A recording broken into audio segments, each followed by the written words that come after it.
Аламүдүн коктусунда жоголгон жаранды издөөгө куткаруучулар жана укук коргоо органдарынан жалпы 224 адам чыкты. Өзгөчө кырдаалдар министрлигинин маалыматына ылайык, бүгүн таңырты Аламүдүн капчыгайында издөө куткаруу иштерин көзөмөлдөө үчүн өзгөчө кырдаалдар министри Бообек Ажекеев барды. Анын жетекчилиги менен куткаруучулар топ-топко бөлүнүп, тоо беттеринде, суу жээктеринде коктулардан издөөгө чыгышты.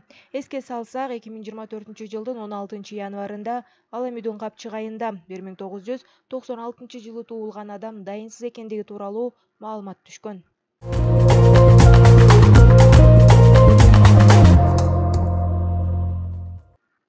Саламаттыкты сактоо министрлиги тиг учак кырсыгында жабыркагандардын абалы тууралуу маалымат берди. Маалыматка караганда, тез жардам ооруканасында 8 адам дарыланууда.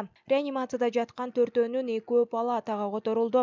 Жабырлануучулардын 2 улуттук госпиталда, алардын абалы дагы туруктуу. Эске салсак, 17-январда куралдуу күчтөрдүн абадан кол салуудан коргоо күчтөрүнүн окуу-машыгуу учурунда Ми-8 тиг учагы кулаган. Кырсыктан 11 адам жабыркап, алардын ичинен 1 аскер кызматкери каза болгон.